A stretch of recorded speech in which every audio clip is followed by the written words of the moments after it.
НТС телеканалы «Биз жолуктук» долбоору. Урматтуу көрүүчү, сиз бир нерсени билесизби? Биз жолуктук долбооруна катышуучу болуп келген мырза Айым ар бир ушунчай коомчулуктун алдына чыкканда өзүнүн мойнуна жоопкерчиликти алып, аягына чейин өзүнүн бактысы менен күрөшкөнгө милдеттүү. Анткени сиздер ушунча катышуучуну аябай жакшы көрүп, колдоп, эң сонун комментарийлер жазып атасыздар. Ошондуктан ушул жака келип бактысы менен күрөшкөн адам бирде ысык болобу, бирде суук болобу, ошонун бардыгына чыдап аягына чейин күрөшсө, биз жолуктук долбоорунун тарыхында чыныгы катышуучу болуп, биздин ардагер болуп, сыйлуу коногубуз болуп калат деген биз жакшы үмүттө. Биз жолуктук долбоору өзүнүн жумушун активдүү улантып келет. 7 миллион адамдардын арасынан өзүнүн бактысы үчүн күрөшөм, биз жолуктук долбооруна катышуучу болуп келем, талапкер болуп келем дегендердин саны күндөн күнгө азайбай, кыскача айтканда көбөйүп жаткан убагы. Кандай болбосун, балким бир катышуучубуз эрежени бузуп эфирден кетеби, бизди сыйлабайбы, же бир катышуучу такыр эле эфирге келбесе, анда биздин эреже боюнча ал катышуучу менен биз иштешпейбиз. Бүгүн ушул жерде отурган катышуучулар эфирди сыйлап, ушул жака өзүнүн бактысы үчүн күрөшкөнгө келип отурат. Албетте, суроолор пайда болот. Буга чейин жүргөн катышуучулар эмне болду, эмне себептен келбей калышты, ушинтип кетсе болобу? Жок.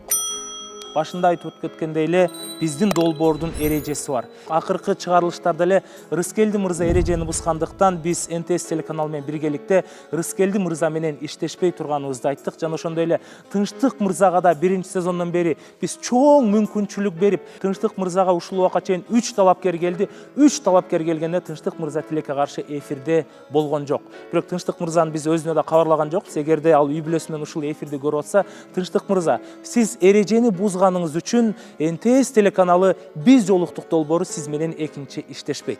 Сырттан өзүңүздүн бактыңызды таап, бактылуу болушуңузга биз тилектешпиз. Жана алма жөнүндө дагы сураган биздин көрүүчүлөр жок эмес.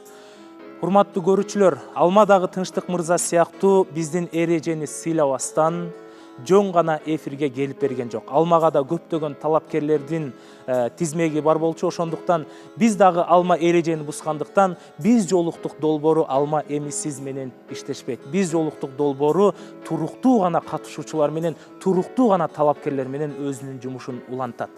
Акыркы жолу дагы Уланычбек менен Бегимай жок дегендер көп, бирок мен Уланычбек менен Бегимайга рахмат айткым келет. Анткени Уланычбек Ысык көлдөн бери өзүнүн жумушун таштап келе турган болсо, ал эми Бегимай ушул убакка чейин Оштон бери акчасын коротуп, өзүнүн убактысын коротуп келгендиктен, Бегимай дагы азыркы убакта ден соолугуна байланыштуу бизге чалып бардыгын түшүндүрүп айтып жатты. Кийинки жумада Бегимайды көрө аласыздар. Ал эми Уланычбек дагы өзүнүн чоң бир маселелер болуп калгандыктан биз НТС телеканалындагы «Биз жолуктук» долбоору туура түшүндүк. Уланычбек менен Бегимай биздин активдүү катышуучулар.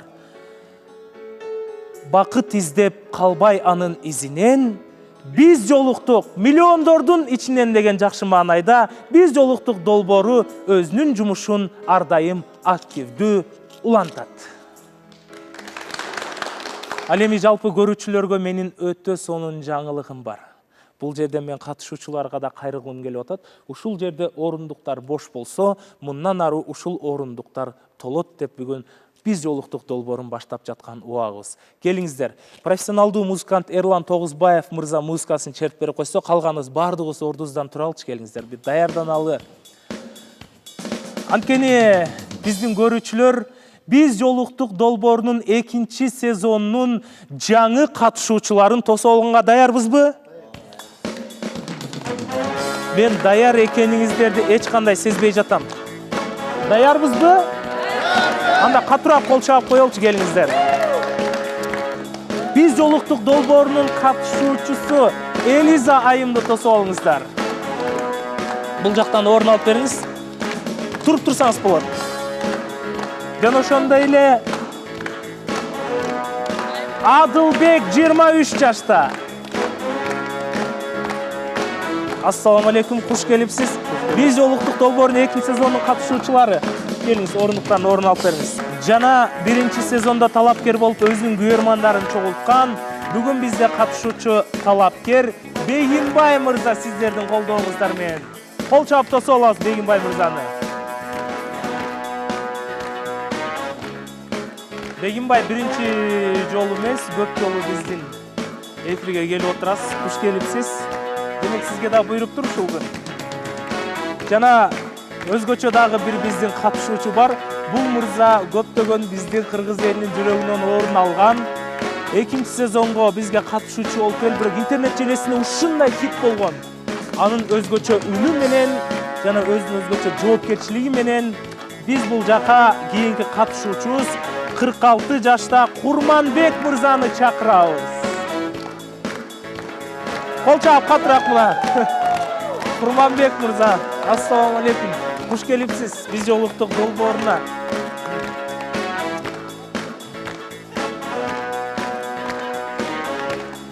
Мына ушундай жалпы көрүүчүлөр, ушундай жакшы маанайда биз жолуктук долбоорунун 2-сезонунун жаңы катышуучуларына дагы бир жол катуураак кол чаап коелу. Ушуну менен дагы катышуучулардын саны бүттү деп ойлобоңуздар. Анткени биз жолуктук долбооруна дагы бир катышуучу Айымды күтөбүз. Урматтуу Айым, эгерде сиз өзүңүздүн бактыңызды биз жолуктук долбоорунан тапкыңыз келсе, эч кандай коркпоңуз. Өзүңүздүн бактыңыз менен аягына чейин күрөшүп, биз жолуктук долбооруна катышуучу болуп келишиңизди кааламакчыбыз. Биз жолуктук долбооруна биз анда кийинки чыгарылыштарда дагы бир катышуучу Айымды күтөбүзбү? Орто Азиядагы эң даамдуу чайлардын бири апамдын чайы мурда Бишкек шаарында эле болсо, азыр 7 областта бар. Урматтуу көрүүчүлөр, эгерде сиз биз жолуктук долбоорун көрүп атсаңыз, сөзсүз түрдө апамдын чайын ичип, жакшы маанайда көрүшүңүздөрдү чын жүрөктөн кааламакчыбыз. Апамдын чайы. Анда сиздер көңүл буруп берсеңиздер, биз жолуктук долбоорунун катышуучулары менен таанышалы. Эң биринчиле мен бул жакта Адылбек мырза менен таанышкым келип атат. Анткени бүгүн өзгөчө стилде биз жолуктук долбооруна келип атат. Куш келипсиз? 23 жаштамын. Азыркы учурда 2 жумушта иш кылам. Автомаляр жана экинчиси фитнес тренер. Кол чаап коелу. Бодибилдинг боюнча Кыргызстанда менс физик категориясында чемпион болом. Сиз азыр костюм менен турганга билинбей атат окшойт бул чумдарыңыз. Костюмга билинбей атат азыр. Балким күн ысыгандан кийин сизди футболка менен келишиңизди каалайт элек ушул жака. Макул. Ошондо фитнес тренер кесибиңиз, кайсыл кесибиңиз менен көбүрөөк алектенесиз азыркы убакта? Автомаляр, анан автомалярдан кийин күндүн биринчи убагында автомаляр, экинчисинде фитнес тренер. Эки жакка тең жетишебиз да. Биз жолуктук долбоорун канча убакыттан бери көрүп келесиз? Ошо үйдөн апам көргөнүн көрүп калчумун, көрүп отурганынчы. Анан кызыгып көрүп калдым да, бул кандай эмне экен депчи. Анан апам ошо көрүп, постоянно көрөт да, ар дайым көрүп, калтырбай көрөт программаны. Ани сиз мына интернетке жакынсызбы? Инстаграмда активдүүсүзбү? Ооба, Инстаграмда аккаунтум бар. Коомчулукка чыккан жагабы сизге? Ооба, жагат. Өзүм Инстаграм бар, Инстаграмда ошо фитнестеги кандай упражнениялар туура кылыш керек, ошолордун баарын көрсөтүп элдерге эметип турам да. Спорт жөнүндө билим берет экенсиздер. Спорт жөнүндө. Элдерди спортко чакырам. Бул жака келүүңүздүн максаты эмне болот? Ошондо коомчулукка чыгып дагы таанылыш болот атабы же чындап үйлөнөйүн деп келип атасызбы? Чындап үйлөнөйүн деп, анткени буга чейин 2-3 жыл мурун жыл сайын эле үйдөгүлөргө үйлөнөм десем тамашалабайтчы мен үйлөнөм депчи. Анан жок кое тур, эрте дей беришчи. Анан могу акыркы 1 жыл болсо наоборот үйлөн, убактың келип калды уже 2024 жыл күзүндө үйлөнсөң жакшы болмок деп үйдөгүлөр айтып атышат да. Канча бир туугансыз үйдө? 4 бир тууганмын. Канчанчысы? Эжекем бар, эжекемден кийин менден кийин карындашым, анан иним бар. Сиз ошондо экинчиси экенсиз да? Экинчисимин, ооба, балдардын улусу. Негизи азыркы убакта бизде жаштарды ала келгенде статистика боюнча көптөгөн мырзалар мындай кечирээк үйлөнгөнгө мындай ойлонуп калышат. Анткени карьераны тургузуш керек, акча табыш керек. Анан 23 жаштагы, 20 жаштагы балдар үйлөнгөндөр азыраак болуп калды да. Балким сиз үйүңүздөгүлөр эле айткан үчүн эле үйлөнөйүн деп атасызбы же өзүңүздүн мындай жүрөгүңүздөн? Жок, өзүм дагы мындай үй бүлөлүк жашоого аябай. Биз жолуктук долбоордун алып барып атайын сиздерге келдим. Өтө керектүү маалымат. Азыр жай келди. Тоо ташка чыкканга, пробкада кыйналбаш үчүн дүйнө жүзүндөгү номер 1 компания Honda Atlas компаниянын японский мотоциклдери бизде экенин билесиздер. Honda Bike KG'de мотоциклдин түрү бар. 125 куб, 70 куб, 150 куб, 70 куб. Булардын бардыгы бензин жана чисто японский. Биз жолуктук долбоорунун көрүүчүлөрү ушундай сонун мотоциклдерди Эко Исламбанк аркылуу паспорт менен гана ала аласыздар. Ал эми мен сиздер үчүн катайт этип берейин.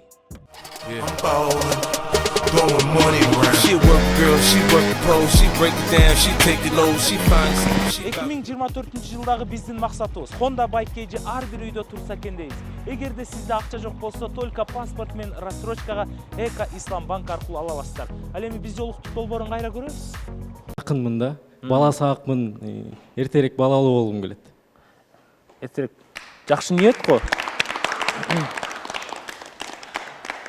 Анан Адылбек мырза, эми бул жака келгенден кийин сиз коомчулукка чыгып атасыз да. Эми сиз кандай дем алганыңыз, жөтөлгөнүңүз, кимди караганыңыз, кандай сүйлөгөнүңүз, эми бунун баардыгы элдин көзүндө болосуз жана элдин оозунда болосуз да.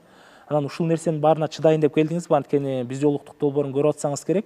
Бизде баягы эрежени бузуп, аягына чейин бактысы үчүн аягына чейин күрөшкөндөр да, аябай күрөшпөгөндөр көбүрөөк болду десек болот. Анткени биринчи сезондун мен катышуучуларына ошол жерден рахмат айткым келет. Биз жолуктук долбоорунун биринчи сезонунда бизде эч кимиси эрежени бузган эмес, биринчи сезондун катышуучулары.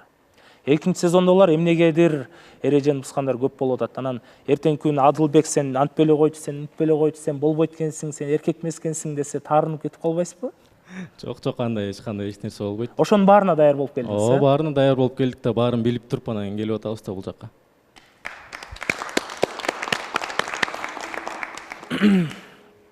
Анан буюрса сизди көрүп атса, дароо эле экран сыртында көрүп аткан биздин кыздар да ашык болуп жатышы мүмкүн. Кээ бир биздин апаларыбыз мен кызыма ушундай күйөө ала керек деши мүмкүн. Ошондуктан келе турган талапкерлерге өзүңүздүн талабыңызды айтсаңыз болот. Жашы канчага чейин болуш керек, эмне жумуш кылыш керек, кандай жубайлык сыпаттар болуш керек, ошол жөнүндө өзүңүздү кенен мындай реклама кылып берсеңиз болот да. Талапкерлер үйүлүп кала тургандай болуп. Жашы 20 жаштан 23 жашка чейин өзүмөн кичүү болсо жакшы болмок. Жок дегенде 1 жашка дегендей. Жок дегенде эгерде тең болуп калса деле, балким мамиле болуп калса, жактыруу тең болуп калса жакшы эле, бар эле сонун. Ыймандуу, жүзү жарык, ар дайым жаркылдап күлүп турган болсо аябай жакшы да. Анткени ал адам менен өмүр бою жашайбыз да. Анан мен мындай ажырашып жүргөндөрдү да көрүп атабыз, айланабыздагычы. Кичине жашап ажырашып кеткендерди көрүп атабыз. Анан ошондой болушун такыр каалабайм да. Бир жолу үйлөнүп, анан ошо адам менен өмүр бою өмүр сүргүм келет да. Ошон үчүн ар дайым мындай жаркырап күлүп турган, мен маанайым жок болсо да үйгө келсем, жаркырап күлүп турса, күлүп кетесиң го кайра, настроениең ачылып, настроениең көтөрүлүп, ошондой болсо дейм да. Сиз жашоодо көбүнчө өзүңүз позитивный жүрөт окшойсуз. Позитивный. Ар бир нерсе болсо ошо жактын плюсун карайм да, минусун карабайчы. Жакшы жагынан алганга аракет кылам баардык жактан. Ыймандуу дегениңизде эми бизде баардык эле айымдарыбыз ыймандуу да. Бар эле ыймандуу. Кээ бир айымдар ыйман негизи жүрөктө деп коет го, баардык нерсе ыйман жүрөктө, өзүнүн жүрүп турушунда, өзүн алып жүрүшүндө да ыйман. Анан мисалы Нурсейит бизге мисалы чындап өзүнүн талабын айтып кеткен да, мага мына жолукчан кыздар керек депчи. Балким сиздин да талабыңыз ушу бир гана талап болоттур, балким жолукчан кыздар керек. Жок, жолукчан эмес. Ал не обязательно. Жакшы жердин кызы. Жакшы жердин. Жакшы тарбия көргөн. Жакшы тарбия көргөн, ата-энесинен жакшы тарбия көргөн. Сиз Бишкекте эле турасыз? Бишкекте эле турабыз. Үйлөнсөңүз ким менен жашайсыз? Үйлөнсөк, башында ата-энем менен жашайм, андан кийин бөлүнөбүз. Ата-энеңиз макул ошого? Макул. Кичинекей кезимде айтышат, сен бөлүнөсүң. Менден кийин иним бар да, иним биз менен калат, сен бөлүнөсүң деп айтышат да. Көптөгөн кыздарга бул өтө чоң шанс го деп ойлойм. Анткени көптөгөн биздин азыр турмушка чыга турган кыздар жолдошу менен өзүнчө бөлүнүп жашасам экен дейт. Сиздин да талабыңызга биздин Адылбек мырза аябай туура төп келип жаткандай сезилип атат. Эгерде Адылбек мырза сизге жаккан болсо, талапкер болуп келем десеңиз, төмөндөгү номерлерге байланышсаңыздар болот. Ал эми кийинки биздин катышуучу Элиза айым, куш келипсиз. Жашыңыз 22 жашта. 22 жашта. Мурда турмушка чыктыңыз беле? Жок, турмушка чыккан эмесмин. Канча бир туугансыз, каяктан болосуз? Мен өзүм Баткенден боломун. Мен 6 бир тууганбыз. Ким менен бир тууганбыз? 6 бир тууганбыз. 6 бир тууганбысыз. Канчанчысы? Мен экинчиси болом. Экинчиси. Ошондо 3 кыз, 3 уул, чоңдору кыздар, кичүүсүлөр, алар балдар. улуу эжеңиз бар, э? Ооба. Турмушка чыкты беле улуу эжеңиз? Жок, турмушка чыга элек. Жакында чыкса керек. Сиз эмне жумуш кыласыз? Окуйсуз, иштейсиз? Мен азырынча тилдерди үйрөнүп жатам. Анан залга барып, Фитнес тренерсиз дагы? жок, үйрөнөм деп жатам. Залга барып үйрөнөм? Ооба, залга барып, кичине өзүңдү карап дегендей. Анан кийин, ооба, телосложение кылып дегендей. Анан кийин мен Мындай саморазвитие ошо менен экен да. саморазвитие, анан өзүм клиптерге, рекламаларга тартылам. Актриса экен да кесибиңиз ошондо. Эми баштадым. Бизде негизи актер, актрисалар келгенде дароо эле биздин деле оюбуз, коомчулуктун деле ою кетет, булай жөн эле хайп үчүн келди окшойт да, атын чыгарыш үчүн депчи. Жок, андай эмес. Чындап ошондо эмне үчүн келип отурасыз? Өзүмдүн адамымды жолуктурам деп үмүттөнөмүн. Сырттан мындай жолуктурайын деп аракет кылып көрдүңүзбү? Ооба, аракет кылып көргөнмүн.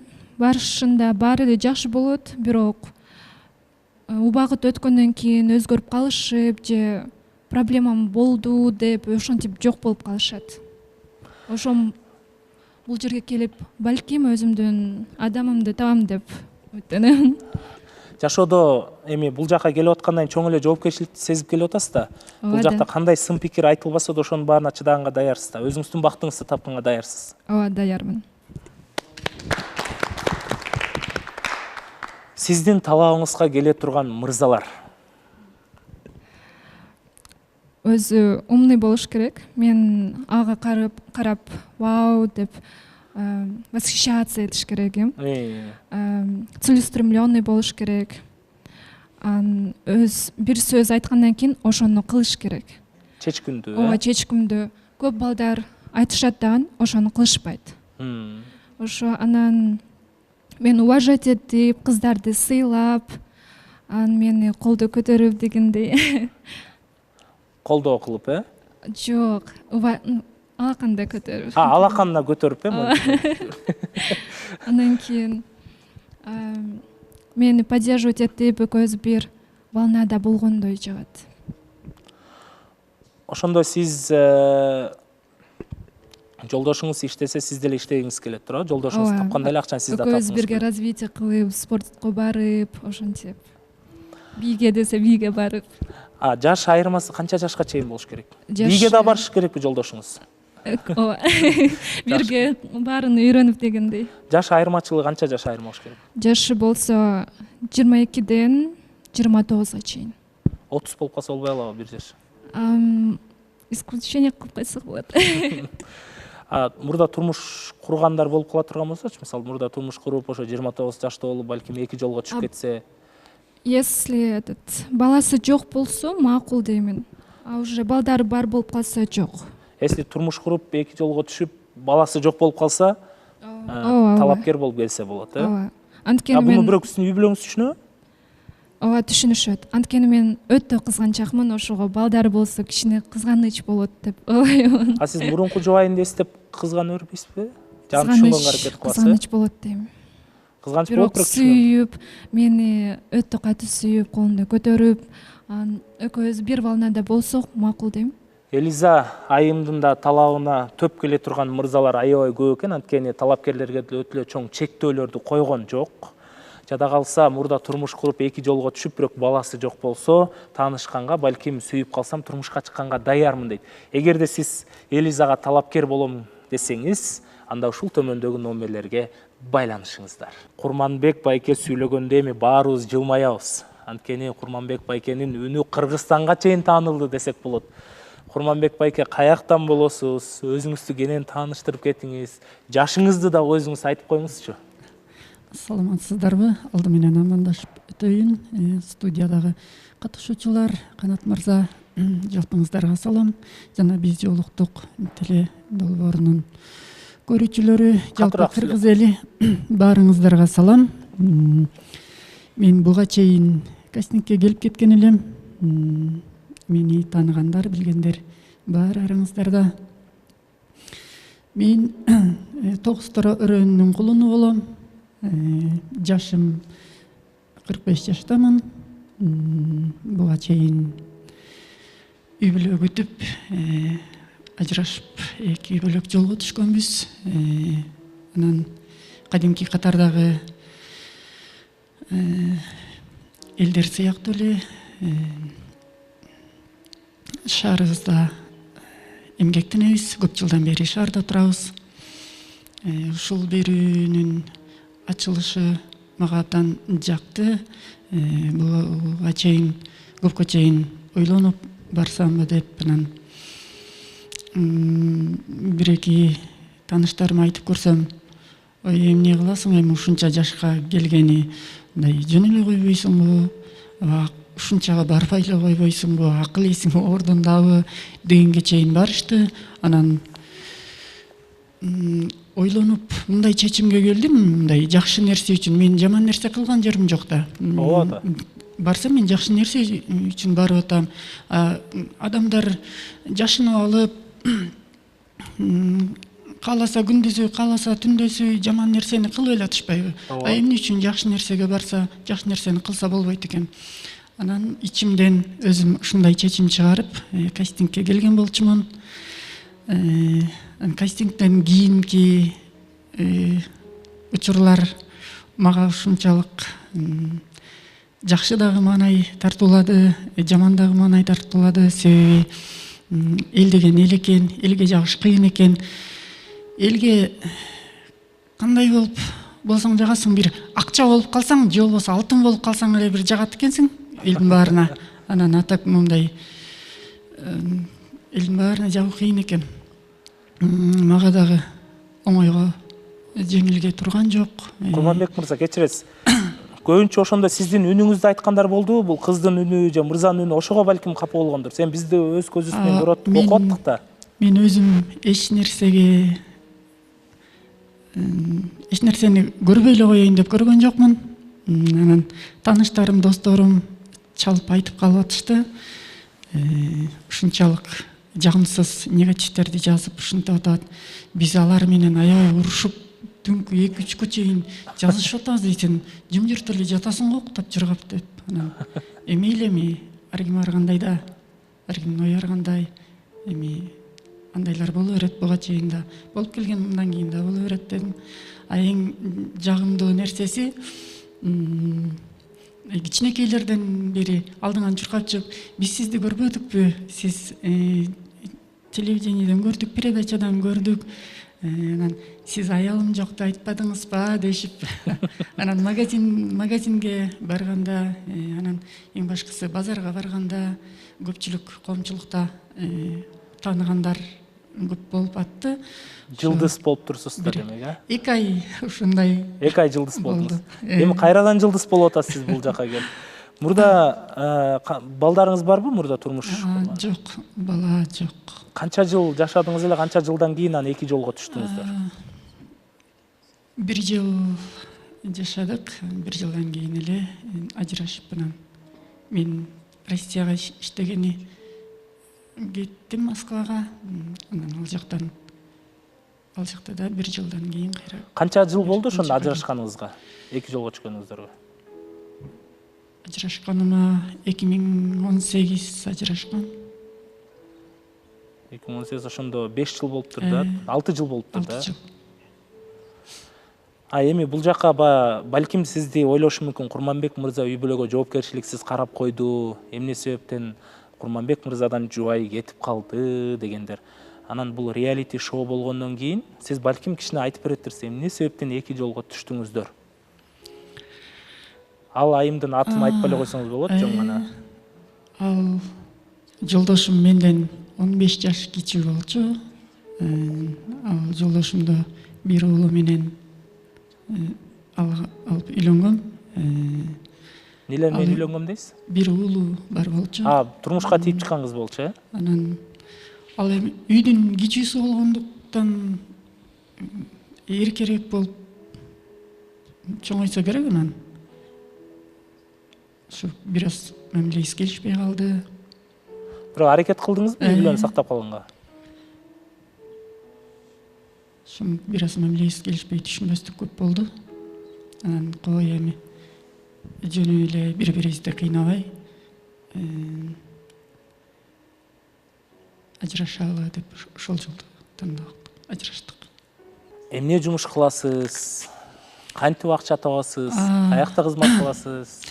Эл катары эле шаарыбыздагы тигүү секторунун биринде эмгектенем. Учурдан пайдаланып, мен бул берүүгө келүүмө ошо жумуштагы коллективдерим аябай жакшы колдоо көрсөтүп, эң жакшы мүмкүнчүлүк болуп атат. Ошол жака берүүгө барышың керек. Эртең менен жумушка келесиң, кечинде кетесиң. Бул жерде жүргөндө эми сени эч ким көрбөсө, күндө эле кайталанып аткан көрүнүш. Андан көрө ошол жака барып, эртерээк төгөйүңдү таап, бактылуу болушуң керек. Өзүң жакшы баласың деп ошо жумуштагы эжелер колдоо көрсөтүп, бул жака келүүмө түрткү болушту.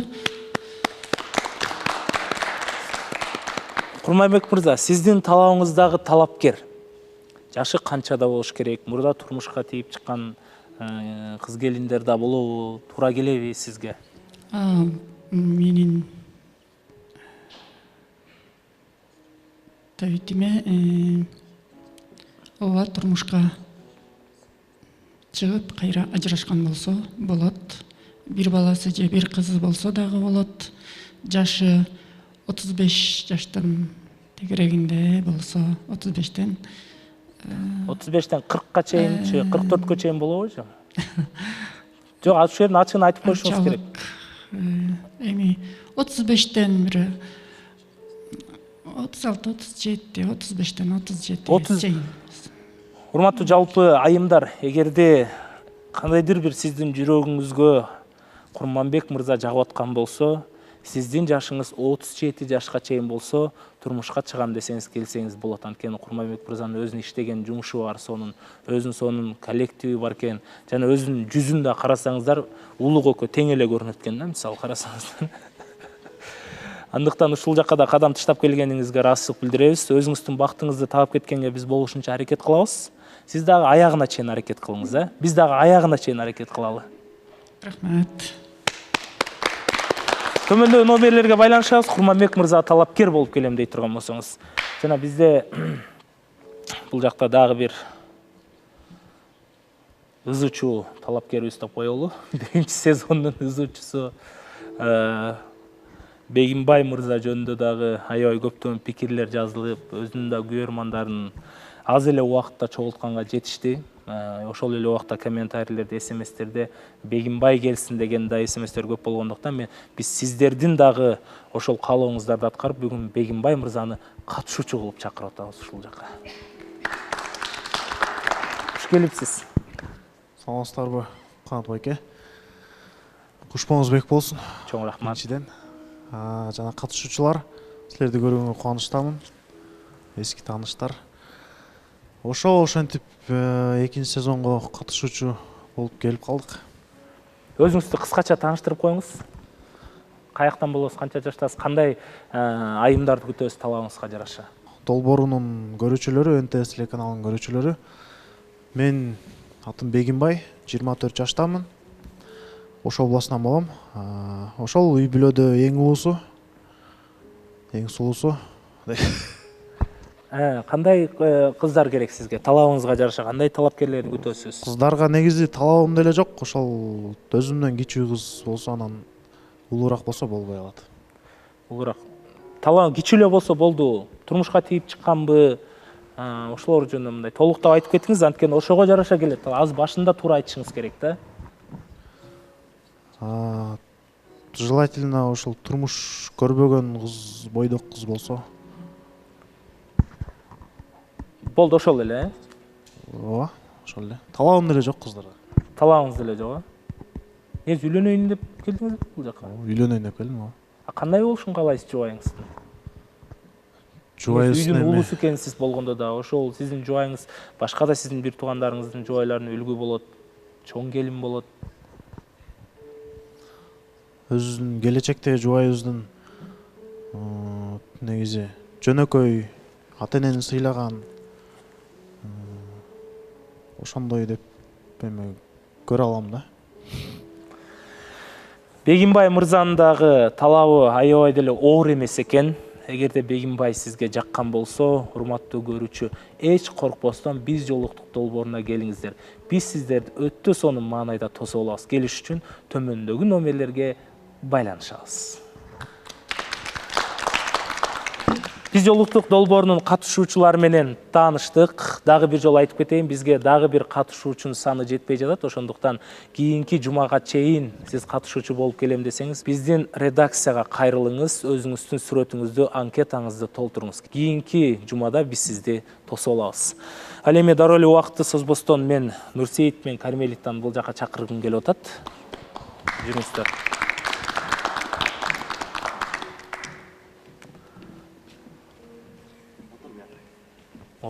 Нурсейит мырза башкарып калган го. Негизи Кармелитта башкарыш керек эле да. Жаңы катышуучулар, кош келипсиңер. Ассаламу алейкум барыңыздарга. Ассаламу алейкум кыргыз элим. Бүгүн заряжымыз буюрса. Кандай маанайда? Уктаган эмес, Ошол маанайда айтып атасыз. Уктаганда жүрөсүзбү? Кандай болуп атат мамилеңиздер? Тааныштык кандай уланып атат? Мамиле тааныштык, сүйлөшүп көрдүк. Жакшы. Жакшы эле го деп ойлойм. Жагып атамбы? Же микрофон менен сүйлөйсүңбү? Алдымен саламдашып. Саламдашып алыңыз. Саламатсыздарбы? Кандайсыздар? Таанышып аткансып атабыз. Ошондо эмне Нурсейит мырзадан кадамдар жакшы болбойт абы? Ошондой. Себебин айта кете аласызбы? Эмне, кандай, мисалы, эмне күтүп атасыз Нурсейит мырзадан? Эмнени бере албай атат сизге? Мындай болот да. Кандайсың деп жазат. Мен жакшы дейм. Не кылып атасың? Жумуштамын, өзүңүз мен дагы. И все, ошол диалог бир күнгө жетет бизге. Кандайсың жакшы жумуштамын, саат канча болду? Кандайсың жакшы жумуштамын? Арасына саат канча болдун кошуп койсо жакшы, ал жок да. Ал дагы жок, ал жок. Нурсейит, неге сиз активдүү сүйлөшпөй жатасыз? Бая биринчи келгенимдечи отуруп алып айтып эле го, мен эфир сыртында может сенден көп сүйлөйттүрмүн депчи. Ошондо кандай отурса, жашоодо да точно эле ошондой экен. Айырмасы жок. Жок, мен сага түшүндүрүп кеттим го мындай. Ага чейин мисалы мен сага айттым, ушундай болуп атат деп, аз элдин алдында айтпай эле коеюн, аз айтсаң дагы актанып атат деп чыга берет экен булар. Жок, айтып бериңиз, эми актан. Мен кичине жумуштарым боюнча бир нерсе болуп калган. Ошону түшүндүргөм, мен ушундай болуп атат. Анан кичине убакыт бөлө албай атам. Бирок сага убакыт алып, бошчо убакыт таап жазып атам. Анан жолукканда да айттым. Кармелита, мен мурда келген талапкерге да айтканмын. Мен телефондон жазыша албайм. Мен мындай живой сүйлөшкөн жагат. Мындай телефондон эмнени сүйлөйм дейм да. Кандайсың дейсиң, анан мындай живой суроо берсең жакшы го негизи жашоодон. Жолукканда сүйлөштүбү? Сүйлөдү жолукканда көбүрөөк? Жолукканда сүйлөштү. 2 саатка жолуктук. Эмне сапаттарды байкай алдыңыз өзгөчө Нурсейиттен? Эч нерсени байкай Жок, эч нерсе байкаган жокмун. Мен биринчи жолукканда ачыла албайм деп ачылган деле жок. Жок, ачылып эле сүйлөдүм негизи. Анан Ырдай алат экен, ошону байкадым. Жана зарыкканданы койбойсуң чогуу ырдайлыкта, ошону бир ырдаганбыз, андан кийин все башка кырларын. Ошо ырдаганга эле чакырган го деймиз да. Нурсейит мырза, эмне болуп атат? Кармелита балким кичине ойлонуп аткандырсыз. Кармелита балким сизге туура келбей жаткандыр. Эми бул реалити шоу. Ар бир адамдын мындай тандоосу бар. ошондуктан эч нерсени деле айлантып кереги жок да. Билбейм, азыр бир нерсе деш кыйын го. Бирок керексиз сөздөрдү көбүрөөк сүйлөп койчудай болот, мага ошондой сезилет. Анан Керексиз сөздөрдү ким, Кармелита же сиз? бияктан мага жакпаган сөздөр болуп кетип атты да. Да, анан эме деди. Айсулуу эже, сиз мага суроо бербедиңиз, айтойбуз, Нурсейит байкеге суроо бербедиңиз беле? Кийин иштегенине кандай карайсың деп. Мен ошол жектен өзүмдүн оюмду айтып кетейин деп койбодум беле. Ошонун жакпай калган экен көрсө, мага суроо берсе сен эмне биринчи жооп бересиң деп. Биринчи жолукканда эле ошону айтканы бар мага. Балким убакыт керек да, Нурсейит мырза, эми сиз ушунун баарын айта турган, балким кийинки айта турган сөздөр экен да. Азыркы убакта экөөңүздөр таанышыбанда жүрөсүздөр да. Анан дароо эле сиздин талабыңыз күчтүү болуп кеткендей сезилип атат да. А жерде мен күлүп айттым да бугачы. Көп түшүнбөй калат. Мен мында тамаша менен эме сериоз Жок, эфирден сырткары айткан турбайсыз. Эмнеге менден биринчи жооп бересиң депчи. Эфирде сыр айттым, бирок ошону мындай айттым сага, тамашалап айтып атам деп айттым. Тамашалап сүйлөгөн адамдыкы билинет го, мындай күлүп сүйлөп коет. Короче, суроо берди, айдап кетип барат да машинасын. Мынтип карап туруп, дейт да. Эмне бөлүп коебузуң депчи. Ошол мындай тамаша да ошол. Ал тамашалап тур. Сизге жактыбы же жаккан жокпу ал сөзү? Жаккан жок. Эмнеге? Анткени мырзалар ушундай жакшы көрөт да. Биринчи мырзалар өздөрү сүйлөгөн жакшы көрөт. Андан кийин айымдарга сөз бергенден кийин андан айымдар сүйлөгөн жакшы көрөт. Эч бир мырза жакшы көрбөйт айым оозунан сөз талашып алып жола калгандачы. Анан балким сизди мындай жанындагы бир жакын адамы көрүп, анан балким өзүнө карап мындай постраивать этейин деп ошентип айткандыр да, Нурсейит. Айтып бериңиз. Ошол негизи тамаша катары эле айткам, анан ошондон кийин да капа болуп мага. Сен ушуттуң деп кичине капалашып эме капа болду. Анан мен тамашалап айтып атам да дедим. Тамаша да бул деп анан азыр эле мындай билбейм, серьезно сүйлөгөнүм, тамаша сүйлөгөнүм ажырата албай кыйналды, бирок ошол биринчи болушку да. Бирок сизде кандай мындай Кармелитага болушунча аракет кылайын деген сезимдер барбы же балким Кармелитанын бул жактан катышуучуларынан да 2-3 биздин катышуучубуз да көз салып Кармелита жакты, бизге ушу менен сүйлөшөм деген да мырзалар болду да. Катышуучулар. Негизи элдер айтып атат, Кармелита сонун кыз экен деп. Ооба, сонун кыз экен да. Өтө сонун кыз, мындай шайыр, жакшы кыз. Анан билбейм, убакыт керекпи деп ойлойм да, мен өзүмчөчү. Балким убакыт керекпи деп да ойлоп коем. Азыр бир чечимге келиш кыйын болуп атат негизи. Нейтральный зонада турам да. Анан Кармелитага кандай экен негизи мындай. Мен жөнүндө оюң кандай? Жашоодон тааныштык, сүйлөштүк, өткөн күнү кичине мандайым жок болуп эме болуп калды эле. Анан жакшы эле сүйлөштүк окшойт деп ойлойм. Эмеден ошо өзүң оюңду угуп көрбөйүмбү? 2 саатта каякта жолуктуңуздар, кайсы жака чакын? Мен Ооза чарга барышып керек болчу, анан мындай эле маштада эле шаарда айланганча эле мындай, Анан маштада эле сүйлөшүп. Адамдар чалып калышат го, бул эме Нурсейит байкегечи. Кактасыңыз, мындай эле, биякта эле жүрөм, мындай эле деп айтпайт да эч кимге. Анан кийин 6 болоюн деп калганда мен досторума ооз ачтыртышым керек болчу деп мен жумушка таштап коюп кетип калдым. Сиз чогуу ооз ачабыз деп ойлогонсуз, Чогуу орозо дейм. Жок, антип ойлогон деле эмес мен. Жок, ниет кылдыңыз дейм, чогуу ушунча жүргөндөн саат 6га чейин. Жок, мен эме деп ойлогом го.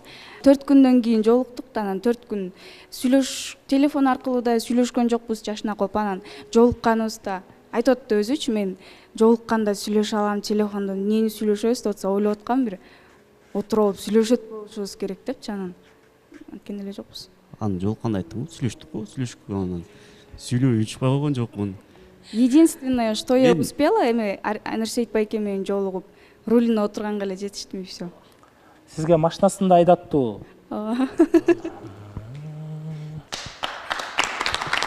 Жок, Жок, айдаткан жок, айдайсың. Рулинен бери алып алган турбайсызбы, уже биринчи таанышында. Сизге да эмне жетпей атат ошондо?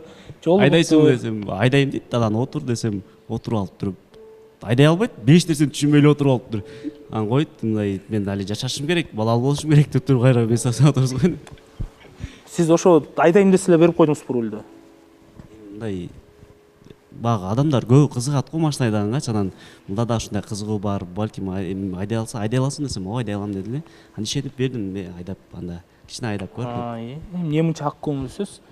Балким правасы жоктур, абы? Права Айдаганды билбейт. Ошондуктан булга да өтө чоң жоопкерчиликти алыш керек, анткени бул ээн тал эмес да, жалгыз эле сиздердин машиналар эмес да, башка машиналар менен ар кандай зыян тийип калышы мүмкүн.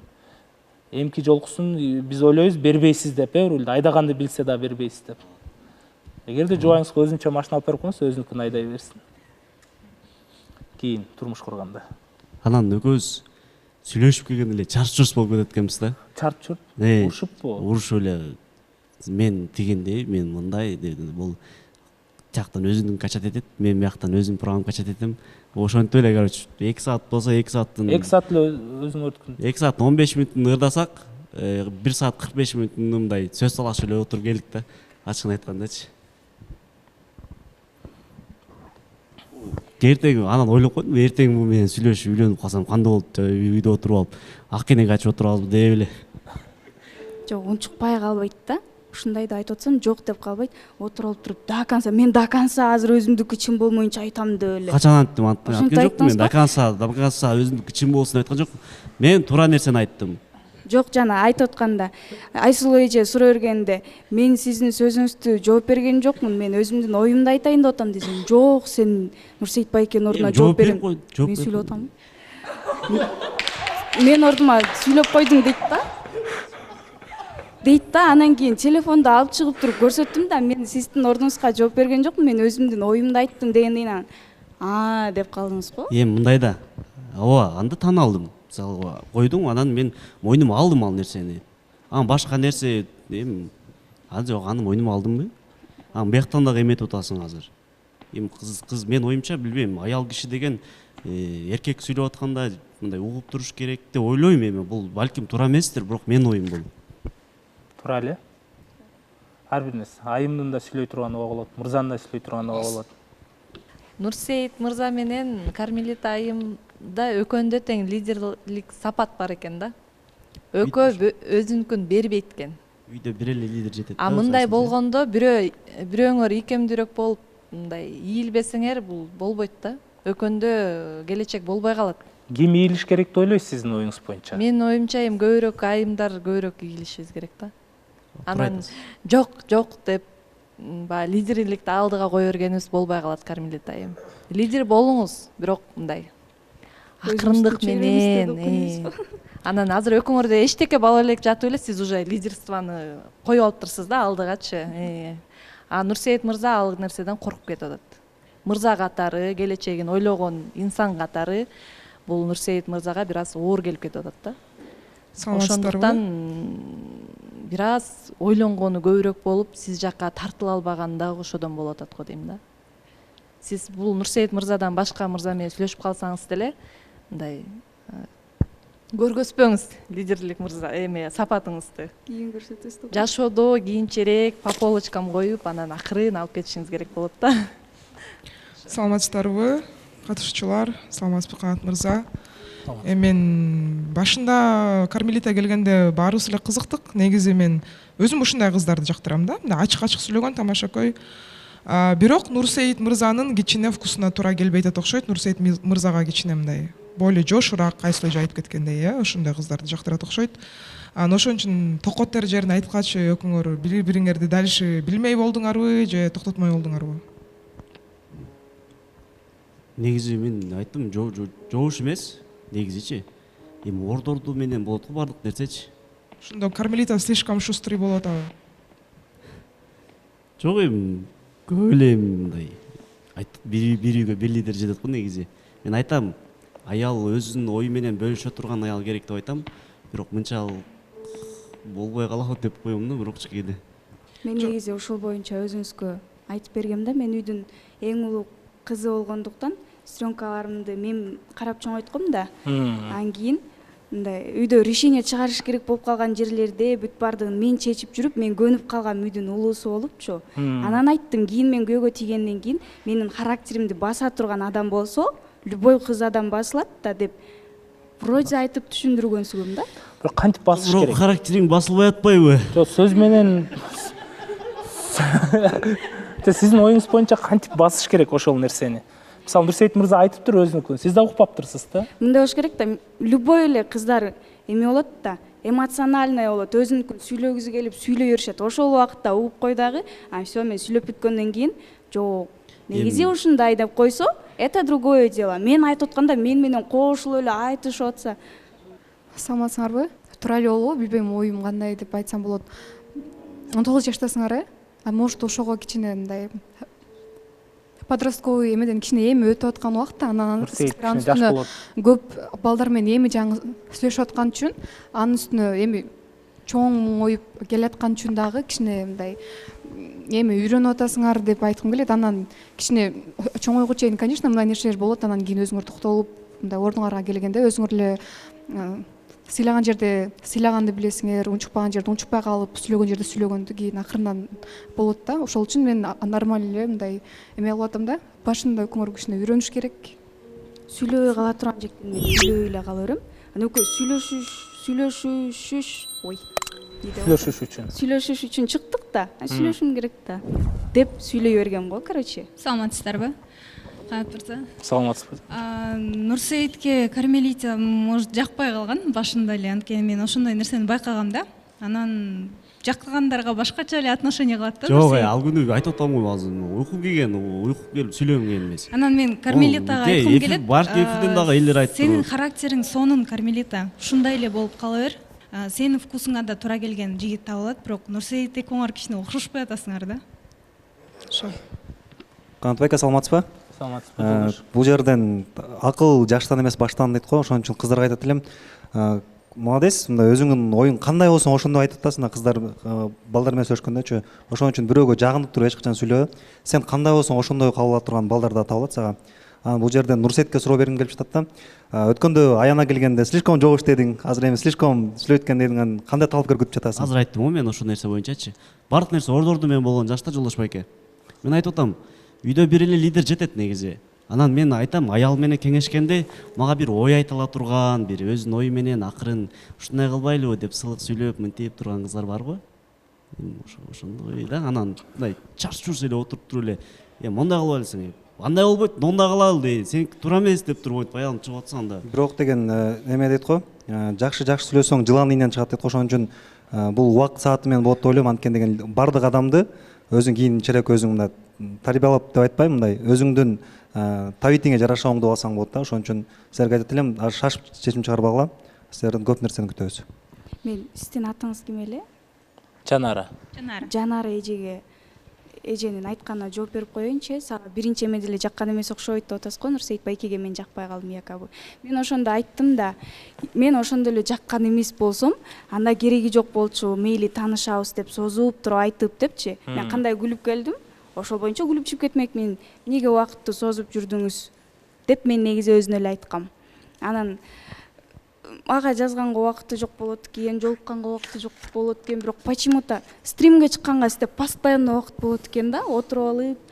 Кечирип коюңуз, Океана эже, азыр сиздин атыңыз кичине кошулуп кеткен атат. Элдер Океана эле жакшы кыз эле го десе, балким деп отурат да.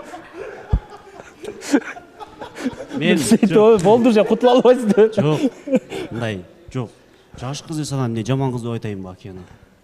О, балким мунун жакшы кыз ооба дедим.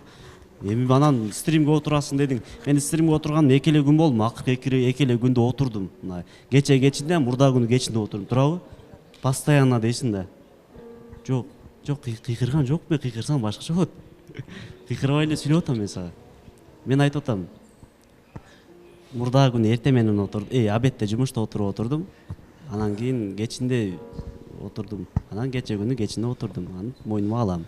Бирок эми сен неме кылбайсың да, стримге чыкпай же мындай кылып. Мен сага айттым, убактымды бөлүп атам, кандайсың ден соң жакшы. Же кече кечинде стримде отуруп, стримде эле отуруп алдымбы же сага жаздымбы? Кече күнү мен негизи 1-2-лерде уктабайм да, түнкүчү. Түндө бирде жазып калса, байкем, кандайсың депчи, ойбай, жакшы дейм да. Жазат экенсиз го десем.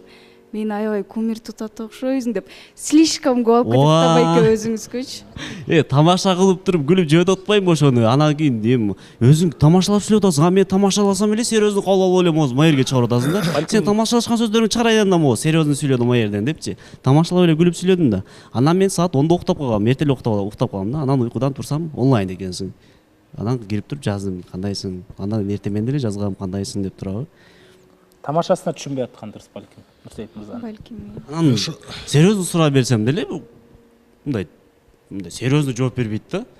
хоббиңе десем хоббим жок дегендей кылып эле анан башка серьезно кандайсың десем өзүң кандайсың деп эле жазып коет да, мындай жакшы кудайга шүгүр деп туруп кичине мындай эметиш керек го. Анан суроо берсем билбейм, анан баягы подкасттар бар го, ошол подкаст мен айтып кетейинчи, ошо подкастта жакка детский дейм, мен оюмча детский, бирок капа болбо, мен билбейм. Кандай подкаст? Тамашалап эле жазып койгом. Вообще жазбай аткандан мен тамашалап жазып койгом. Сиз случайно не деп айттың эле? Сиз случайно копия этмейсизби деп. Өз айтсын. Эме деп айттым, короче. Вообще жолукпайбыз, сүйлөшпөйбүз да. Анан мен жаздым, экөөбүз жолукпай эле коелук дедим да. Неге деп атпайбы? Бүгүн врачтар мен Ширинге жолобо деди деп күлүп эле койгом негизи. Анан кийин сиз копия этмейсизби дейт. Жок, онда фитмин дедимби? Жок, мен билбейм, мага жаккан жок ошол нерсе. Ошол нерсе жаккан жок. Нурсейит неге жакпайт эми? Ал тамашалуу сөздөрдү сиз эле тамашалап атпайсызбы? Ооба, бирок жаккан жок, мындай эркелесе, бир башкача эркелесе. Жок, эми эркелесе дагы башкача эркелесе деген. Мен сүйлөп коеюнчу. Арген сүйлөп койчу келиңиз. Ассалому алейкум. Нурсейит, сага эмне болуп атат? Сени түшүнбөй калдым. Мындай меселең болду. Азыр бул 19 жашта да, бул жашта. Буну тарбиялап алыш, бул эркектин колунда да. Тарбиялап алсаң болот да. Бул азыр жаштык болуп атат, жаштай болуп жүрөт да.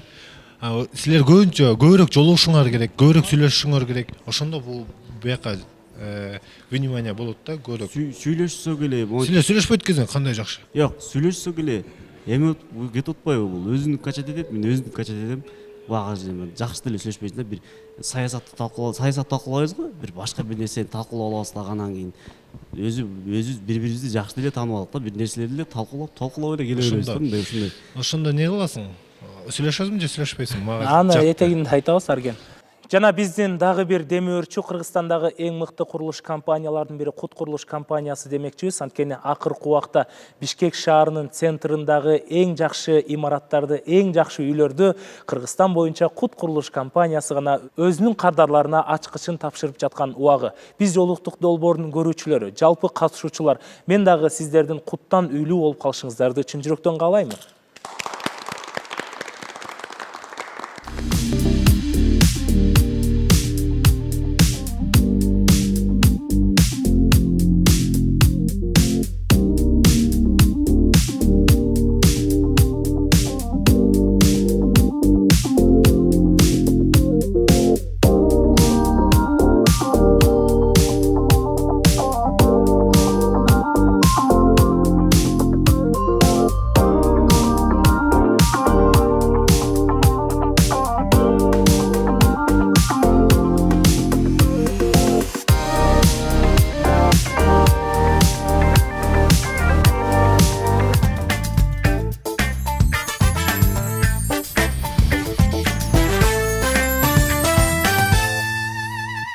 Ассаламу алейкум, кандайсыздар?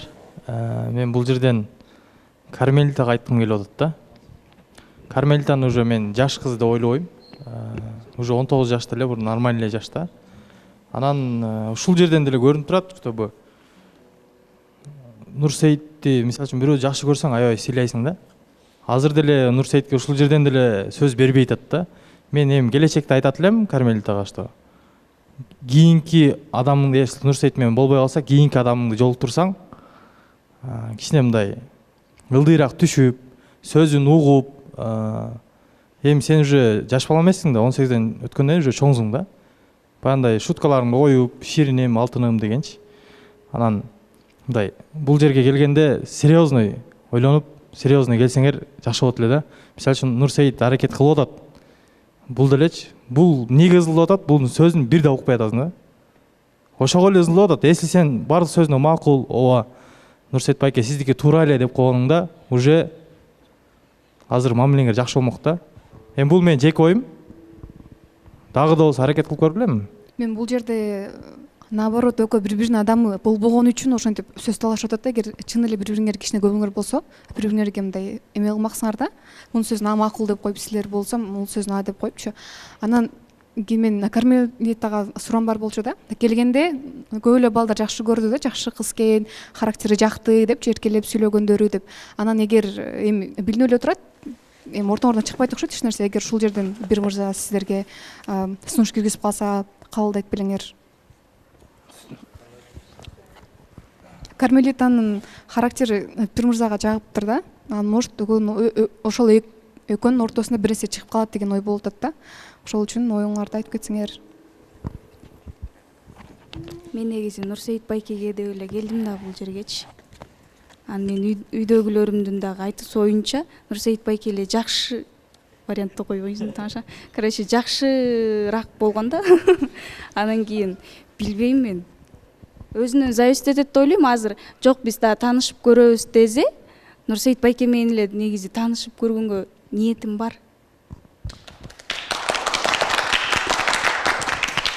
Мен сүйлөсөм болобу?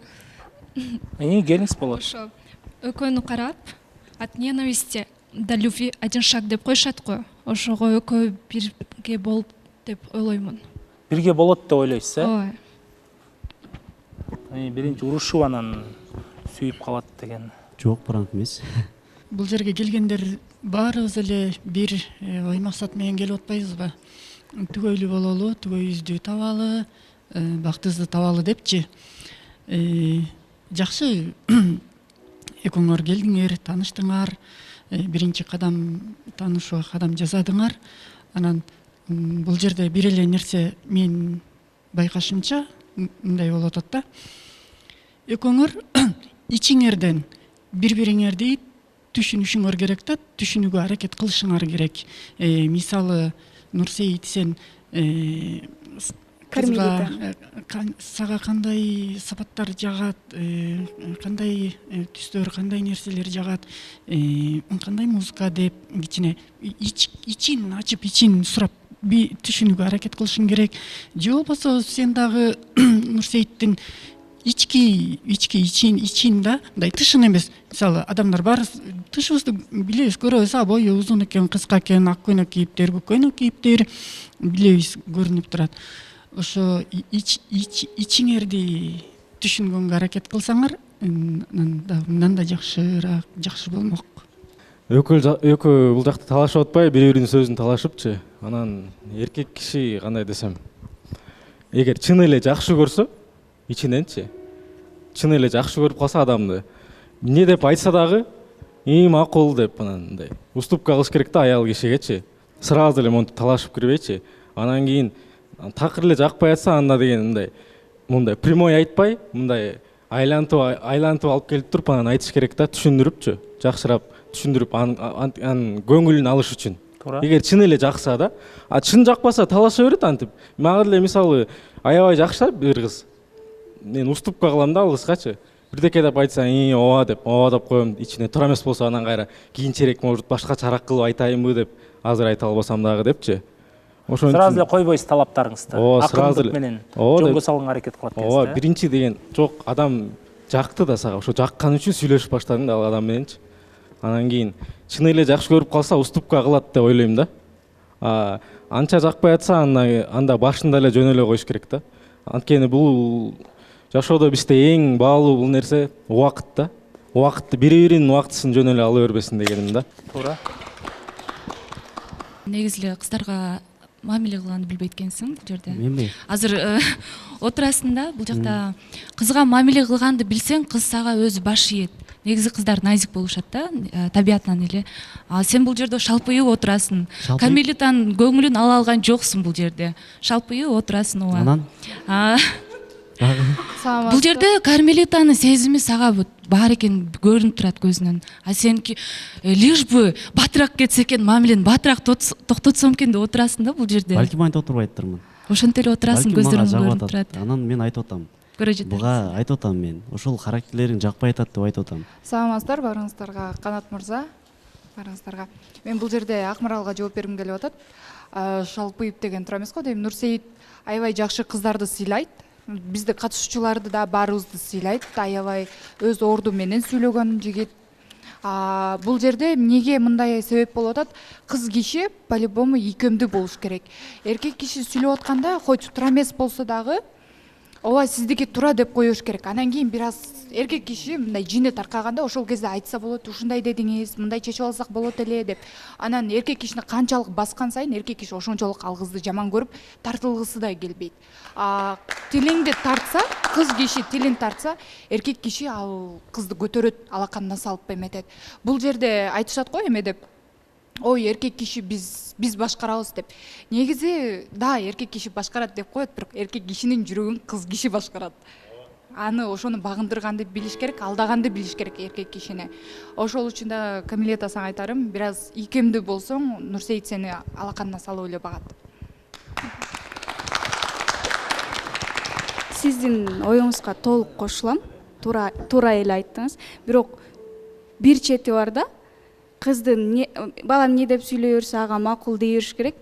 Анан кийин ошондо кыздын көңүлүнө ким карайт кая? Жок, бул жерде мындай токтоп калыш керек да. Бир жерде, например, азыр сиз сүйлөп атасыз да, Нурсейит байкеге суроо берсеңиз, мен сүйлөп атам деп. Бул жерде эркек кишинин намысын түшүрүп коюп атасыз. Элдин көзүнчө, достордун көзүнчө эркек кишини көтөрүп кое бериңиз. Анан өзүңүзчө болгондо каалашыңызча сүйлөйсүз да. Но элдин көзүнчө түшүрсөз, бул эркек кишиге аябай намыстанып кетет. Ооба туура. Бирок мен сүйлөп атпаймынбы? Мен сүйлөп атканда сен сүйлөп атканда эмес, мен деле сүйлөп аткам да. Мен сүйлөп атам, бияктагы бөлүп атат. Мен сүйлөп атканда мен сөзүмдү бөлбөңүз, пожалуйста. Мындай да, адам экөө чын эле бири-бирин жактырса, например, мен деле өзүм мондай дыңкылдаган менен, мен бир мырзаны жактырып калсам, мен ийилип калам. Мен прям ооба, сеники туура деп калам да. Ал любой эле айымда бар да ал нерсечи. А мен ойлоп атам, бул Кармелитанын деле симпатиясы аябай күчтүү болбой эле, сеники да аябай күчтүү болбой эле, экөөңөрдүн ортоңордо бир холод болуп, претензия за претензия болуп атасыңар да. Бул айтты да, апам айткан үчүн эле бардым деген бар да. Ал деле мен кайра ушинтет да. Биз азыр со стороны көрөт, Кармелита кечирип кой, со стороны көрөт атабыз, азыр экөөңөрдүкү спори болуп атат да. Так что мен ойлоп атам, сен да Нурсейит сенин адамың эмес, Кармелита сенин адамың эмес, бул менин жеке оюм.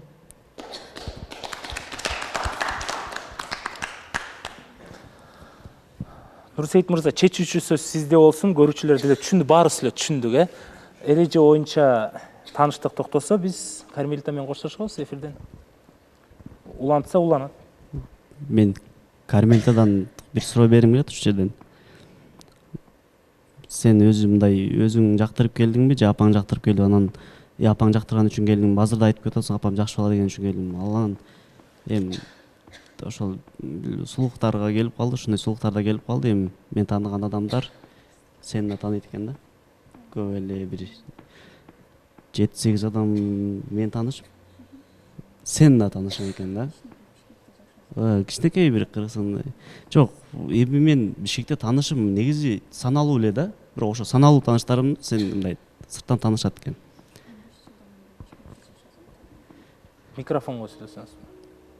Жок, мындай азыр сүйлөп атканымдагы мындай жиңе келип кетет да. Мен серьезно сүйлөп атам, анан кийин кичине мындай жакшыраак деме кылсаң, мен мисалы жакшы эле айтып атам, эми тааныштарым тааныйт экен десем, эми 5 жыл Бишкекте жашасам тааныбай калабы эле деп эми бул просто айтып атам, мен ошо тааныштарым тааныйт экен, анан айтып калышты апасынын немеси менен барып калганбы деп 3-4 айтты окшойт. Анан кийин ошого өзүңдөн сурайт элем.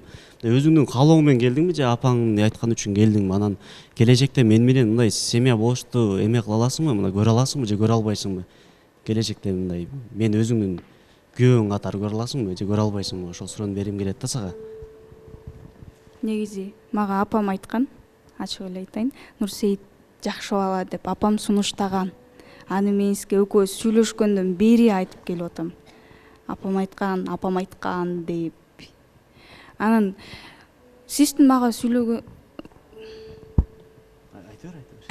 айтып бериңиз. Бир жолдошуң иретинде көз карашта карай аласыңбы дейт да. Бирок ошондой көз карашка карап тура алыш дагы керекпи деп ойлойм да.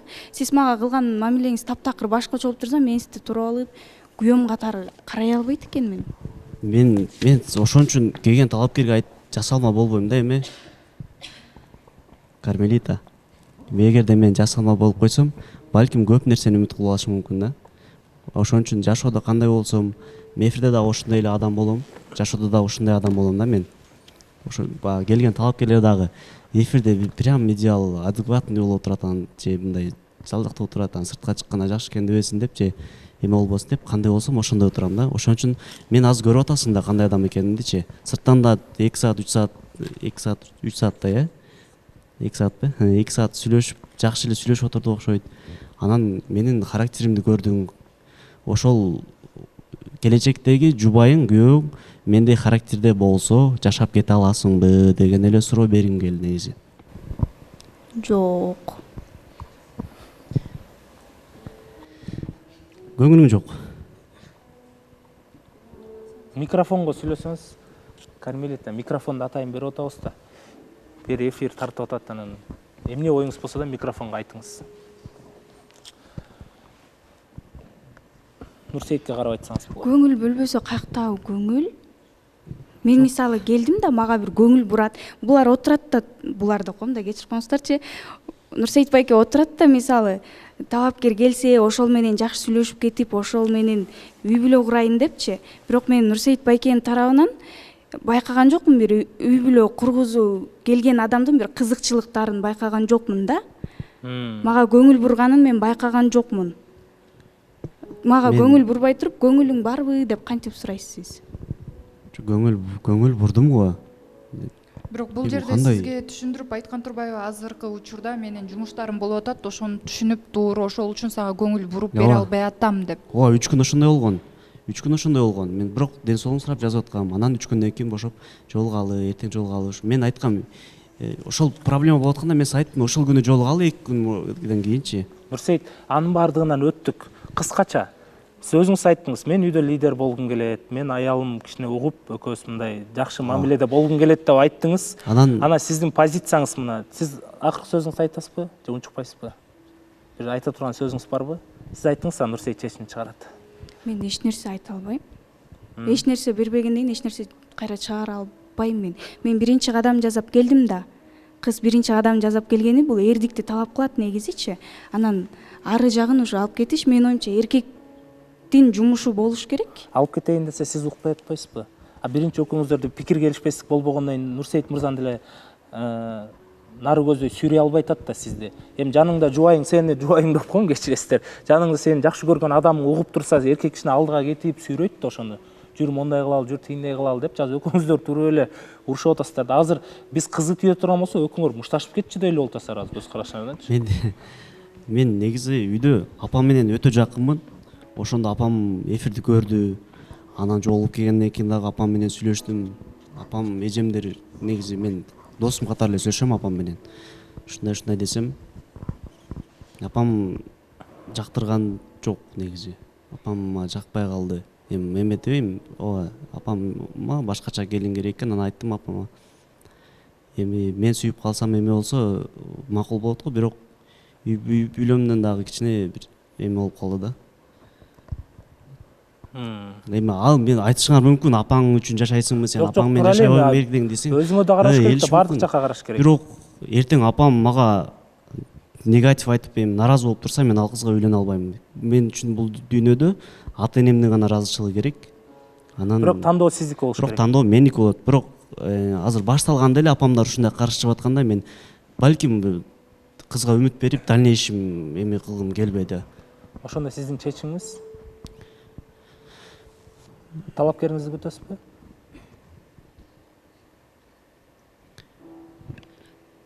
Мен айтып коеюн. Нурсейит дагы ойлонуп көр, жашылап, Кармелитаны азыр колдон чыгарсаң, Кармелитадай кызды таба албайсың да. Мен сөздөрүмдөн демес болду окшойт. Негизи билбейм, өзүмчө ойлондум, негизи отуруп алыпчы. Бул нерсени 2-3 күн ойлондум. Ошол күндөр ойлонуп, экөөбүздүн сүйлөшкөн немелерибизди карап туруп, бири-бирибизге топ келе турган бир дагы сапат көрө албадым да, экөөбүздөгүчү. Мындай бир экөөбүз сүйлөшүп кете турган бир тема да жок да, экөөбүз жолуккандачы. Ооба, түшүндүк аны. Ошондо сиздин чечимиңиз талапкер күтөсүзбү же уланабы дагы? Саламатсыздар, мен сүйлөп коеюн акыркы жолу. Ой, Кубанычбек, акыркы жолу. Нурсейит, эми өзүң жүрөгүңдү угуп, өзүң чечим кыл да. Туура. Кыйнала бербейчи бул жерде. Ооба, негизи элдер жаман көрсө, мейли жаман көрөсүн, со стороны балким парадай көрүнөттүрбүз, бирок менин жообум эми ар келген талапкер кетирип атасың дешиңиздер мүмкүн. Эми бул жерге талапкер кетти, эч коркпоңуздарчы. Бактын тапканы келген буга. Бактын тапканы келген. Мана тура түшүнүңүздөр, урматтуу кыргыз элим. Анан Кармелита менен мындан кийин да мен мамиле кылам. Дос катары, байке карындаш катары. Бирок мен bunday кыздар менен байке карындаш катары жакшы сүйлөшөм. Анан бирок келечекте жубайым катары мындай бул да көрө албайт, мен да көрө албайм, ачык эле.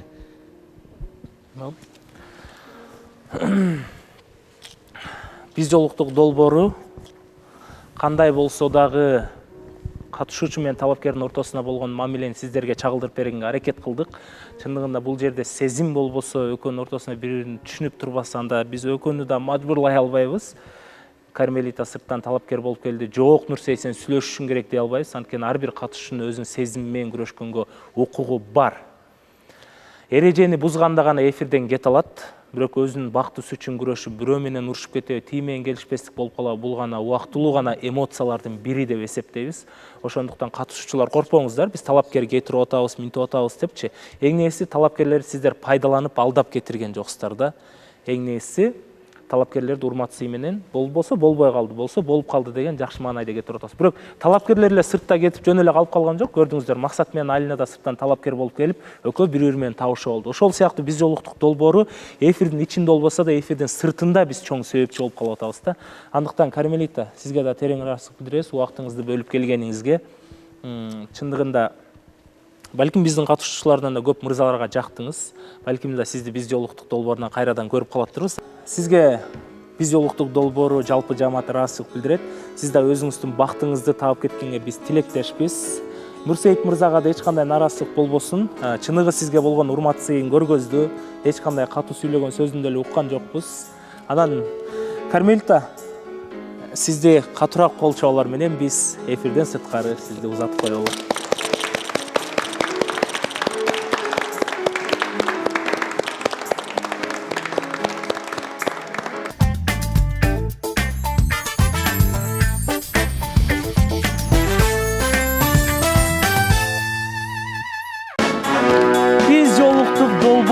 Бизде бүгүн сонун жаңылык бар.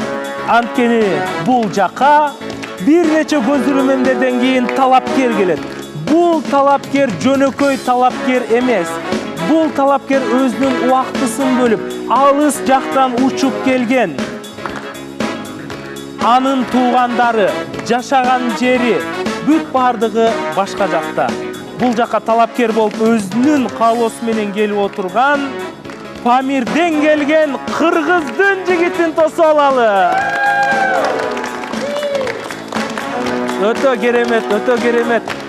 Ассаламу алейкум, куш келипсиз. Мына сиздер айтасыздар, биз жолуктук долбоору Кыргызстан ичинде эмес, мына сиз Оштон, Таластан келе албай атасыз. Ал эми Памирден бери кадам таштап келген биздин талапкер мырза бир эки колду бийик көтөрүп, катуураак кол чабып коелучу.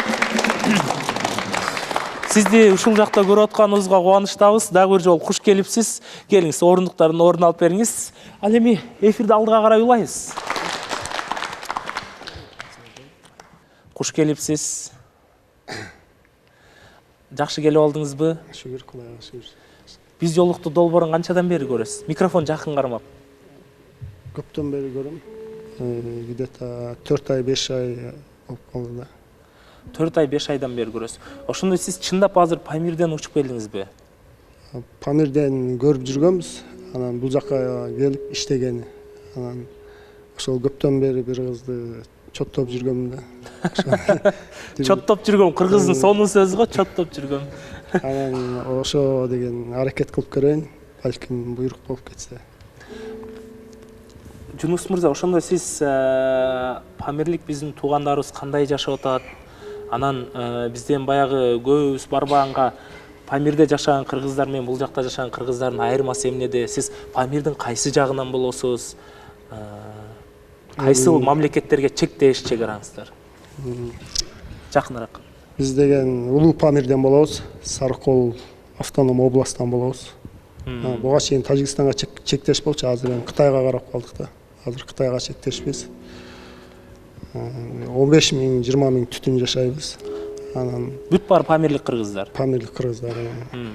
Ал жакта деген эми бизде негизи кыз жетиштүү эле өзүбүздүн анан көбү азыр Кыргызстанга кетип калган да. Кытайга өтүп кеткен себебинен көбү Кыргызстанга келип алышкан. Кытайга карап калган себебинен. Азыр Кытайга карап калган себебинен. Бул мындай цивилизация жагынан кандай, өнүгүү жагынан? Өнүгүү жагынан деген жакшы эле. Эми 11-класс бар, университеттер бар эми. Лицей деген сыяктуу типа. Азыр өнүгүп өсүү жолунда, Азыр эми жакшы эле болуп калды, эми көбү бирок эме болуп калды да. Сизди мен эч кандай мисалы памирлик кыргыздарда элестеткен жокмун да. Сүйлөгөн сөзүңүз аябай таптанып. Кара Кыргыз автоном областка кирип калабыз да. Ошондо сиздер таза кыргызчаны сиздер сүйлөткөнсүздөр да кыргыз тилин, Бизде эми баягы башка улут болбогон себебинен кичинекейден эми автоном область болгондо ошондо өзүнчө мамлекет болуп калганбыз да, жалаң кыргыздар болуп. Жашыңыз канчада? Менин жашым азыркы учурда 35те. Буга чейин турмуш курдуңуз беле? Жок, буга чейин турмуш курган эмесмин. Өзү үйдө негизи деген 8 бир тууганбыз да. Анан эң кичинекей үкөм бар. Ал Пака мамаша картайгандыктан аны үйлөп коюп эле эрте. Анан өзүм шаарга келип кетип иштеп, анан айылда иштеп, анан ошону каржылап, анан өзүм шашпай үйлөнөйүн деп жүргөм. Эми кээ бирөөгө эрте келет, кээ бирөөгө кеч келет деген сыяктуу бизге эми пока келе элек да. Памирде эмне жумуш кылчу элеңиз? Памирде плотник болчумун, сварщик болчумун. Азыр бул жакта повар, лепешка, самса, универсалда типа кете берет. Бир кафеде иштейт экенсиз ошондо, повар болуп, Кем микрофон жакын кармап. Кафеде, анан частныйда иштей берем да. Канча жыл болду ошондон бери келгениңизге? Бул жакка азыр ноябрда келгем. Отурукташып калдыңызбы уже? Мындай акча табып? Ооба, акча табыш жолдорунан, тил табыш жолдорунан аралашып калдыңыз, Эми биз бир эле элбиз да. Ооба, эми болгондо бөлөк-бөлөк жакта гана турабыз. Жунус мырза, эмне себептен үйлөнбөй жүрдүңүз? Аракет кылдыңыз беле? Аракет кылгам, негизи деген ислам жактан көп, мындай дин жактан бир аз мээнет кылып дегенде. Динге кызмат кылып, Ошо ата-эне үй бүлөгө кызмат кылган, шашпай үйлөнөйүн деп. Ата-энеңиз каякта турат? Памирде турат. Үйлөнсөңүз Памирге кетесизби же бул жакта жашайсызбы? Жок, мен бул жакта сен ошол жакта бирөө калыш керек, сен ошол жакта кал деп.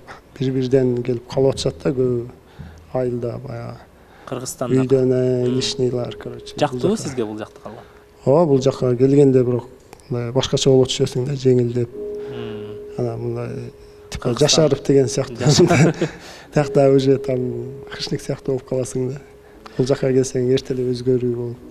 Жунус мырзанын кадам таштап келгенине биздин жалпы биз жолуктук долбоорунун редакциясы терең ыраазычылык билдирип жана катышуучулар дайыр жол катырап кол чабып коюпту.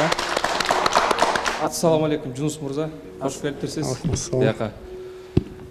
Памирде кыргыздарга да салам. Сиз да өз бактыңызды табайын деп келдиңиз да бияка. Ошо ишиңизге ийгилик. Анан жана ким да бар го, дагы бир иниңиз памирлик. Атын унутуп атам. Тиги Афганистан жактагыларбы? Жо, бияктагы ким эле? Тургунбай.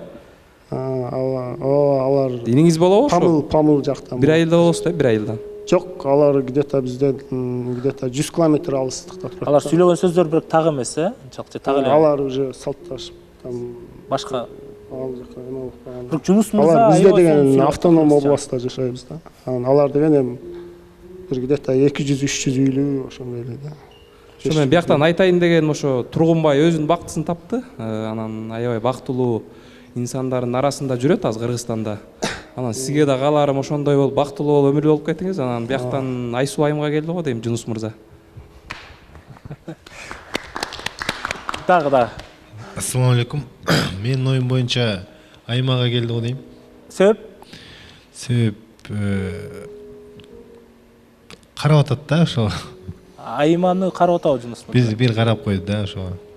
Ошол. Дагы? Мен жүрөгүм сезип атат, мэримге келди деп ойлойм. Мэрим жакты эле карап атат.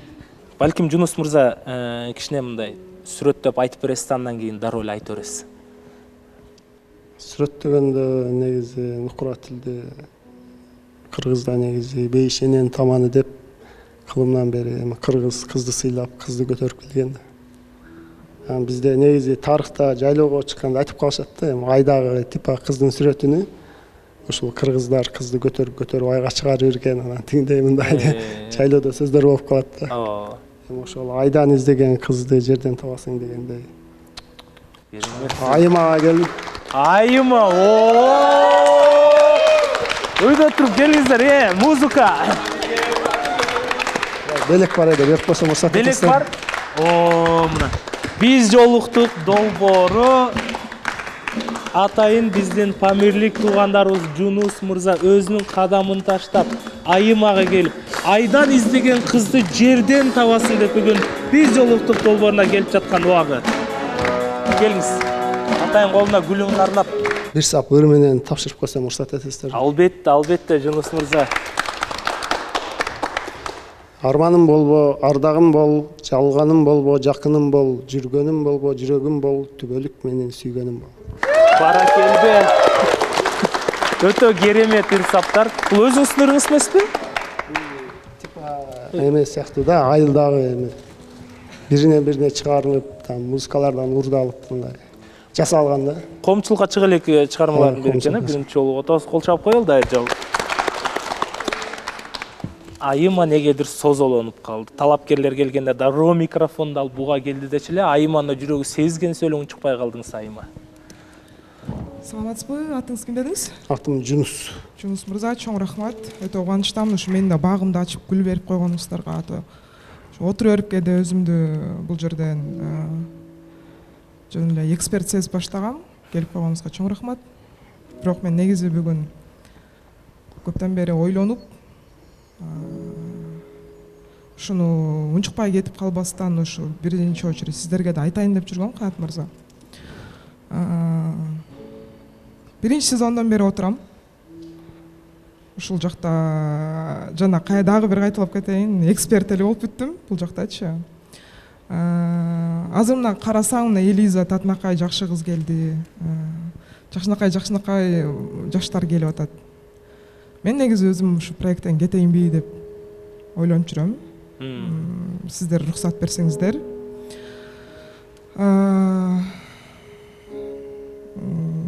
Анткени чын эле да бул жакта мен бир орунду ээлеп отургандай болуп атам акыркы күндөрүчү. И бүгүн жаңы участниктерди көрүп аябай мындай эметтим, суктандым да. Мен чын эле бул жакта эгоистичность кылып, бир креслону ээлеп отура бергенден көрө, ушу менин ордумда дагы бир турмуш куруп кете ала турчу бир созолонгон кыз келип отуруп калса деген бир оюм бар. Себеби ошол эле болот атабы ошондо. Жок, андан сырткары дагы Канат мырза орозодо алдабай эле коеюн. Көп сыркоолоп калып атам. Өткөндө дагы больницада жатып чыктым, аны билесиздер. Сиздерди дагы подводить этип, улам суранып, анткени мени кайра ушу ден соолугума байланыштуу ушундай. Анын баарына в подробности айтып бербей эле коеюн, бирок өзүмдү начар сезип атам. Ошолдо болуп калды. Негизи основная причина бул менин ден соолугум болуп калды. Анткени ден соолук ар бирөөбүзгө эле керек. Бул жерде мен ар кайсы адамдар менен, участниктер менен деле спорить эткенде, бул менин ден соолугума зыян тийгизет экен. Мен өзүм негизинде стресс жок эле жүргөнүм жакшы болуп атат. И экинчиси ушу жөн эле орунду ээлеп отургандай болуп атам. Ошон үчүн сиздер уруксат берсеңиздер, мен проекттен реалити шоудон кетейин деген сунушум бар да. Жунус мырза боюнча айта турган болсом, сиздикине аз токтолуп кете турган болсок, ооба. Биз эч кимди кыйнап алып кала албайбыз, анткени ар бир адам өзүнүн кызыгуусу менен отуруш керек да. Бирок эч кандай сиз орундукту ээлеп отурган жоксуз. Биз жолуктук долбооруна сиздин өтө чоң ордуңуз бар, сиздин өтө чоң күйөрмандарыңыз бар. Анан бул жакта сиз күйөрмандарыңыз да сизди ишенип аябай Айыманы көргүсү келип атат деп колдоп атат да. Ошол күйөрмандарыңызды биз жолуктук долбооруда эмес, бул жерде күйөрмандарыңызды дагы таштап кетейин деп атасызбы? Эч кандай деле биз бул жерден чоң деле бир аргумент тапкан жокпуз да, сиз кетем дей турганчы. Канат мырза, мен керек болсо сиздерге выпискаларымды алып келип бергим келет да, просто сиз азыр ишенбегендей болуп атасыз, бирок мен чын эле выписка больницадан мен өтө стресстен азыр алысыраак болушум керек болуп атат. мен мындай экенмин да, мынтип жөн эле күлүп жайнап мынтип отура албайм. По-любому спорт этип кетем, билип калдыңар э характеримди участниктер. Анан мени ошо врачым деле айтып атат, лечащий врачым деле, сен аябай мындай өзүң менен өзүң боло турчу, анткени кичине мындай серьезный эле проблемалар болуп атат ден соолугумдачы. Ошо, а так билесиңер, мен биз жолуктукта өтө сыйлайм, мен кадимкидей сагынам бул жака келбесемчи. Мен жөн эле просто силерди өткөндөгүдөй болуп бир болбогон причинаны айтып туруп кетип калгым келген жок да. Ушу причина болгон үчүн мен көптөн бери айта албай жүрдүм, анан бүгүн ушу айтайын деп чечкенде тилекке каршы талапкер да келип калды. Бирок ошондой болуп атат. Канат мырза, өзүңүз эле түшүнүңүз болуш керек. Түшүндүк. Бул да буйрук экен, өзүңүз айткандай. Балким бүгүн талапкер келбесе бизде ойлонуп көрөт элек, бирок сизде мүмкүнчүлүк бар. Талапкерлер менен таанышып көргөнгө же тааныштык токтотконго деле мүмкүнчүлүгүңүз бар. Бул сиздин тандооңуз болот. Ошондо биз кандай келген Жунус мырза көңүл бурбай калдыкпы айыма? Сиздин көйгөйүңүздү балким азыр четке кагып турат турбуз азырынча. Шашылыш болбосо. Бир аз суроосуна жооп берейин дегенмин да. Мындай болуп атпайбы, айыма типа бул жакта мындай современное понятие башкача да. Бизде негизи башкача да. Бизде негизи деген көргөн дос балдар бар. Сарколго салам айтам. Сарколдон келген балдар бар. Дос балдар менен либо бирөөлөр менен сүйлөшүп калсак, мындай айымадай кызды көп мындай чоттошот да. Ушул кызда типа кандай мындай понятие бар деген сыяктуучу. Мындай биздин жашоого бизде айылдайым кыздар типа тең укуктуу эле да. Биздин өзүбүздүн айылдагы эркек менен кыздар мындай тең укуктуу да. Анан типа биздин кыргыздардан окшобойт деген сыяктуучу мындай. Бизге ылайыктуу келин болот окшобойт деп мындай ушундай кыздар көп болуш керек. Просто алар тартынып келе алышпай атат да бул жакачы. Мен келип баштап койсом, анан буюрса дагы Сарколдун жигиттери көп бойдок жүргөндөр. Айымага окшогон айым издейт го дейм. Негизи мындай обобщенно алганда мендей кыздар оңой менен мындай мырзаларга жагы бербейт, анткени көбүнчө мырзалар аябай созолонгон, ийилген, ушундай кыздар жактырат да. Сиздин дагы бир жолу айтып кетейин, вкусуңуз жакшы экен дейм. Туура. Бирок менде азыр биринчи очередте азыр меники ден соолук болуп турат. Ошон үчүн мен отношенияга да даяр эмес экенмин. Ошонун баарын ойлонуп туруп, мен азыр ушундай чечимге келдим. Сиз менен балким биз сырттан болобу, бир жакшы тааныштардан болобуз. Бирок сизге да азыр мен бир куур үмүт берип, азыр кайра элдин мнениясын ойлоп, азыр мен жок деп койсом дагы жаман көрүнөм деп, жаман көргөндөр жаман көрө берет экен баары бирчи.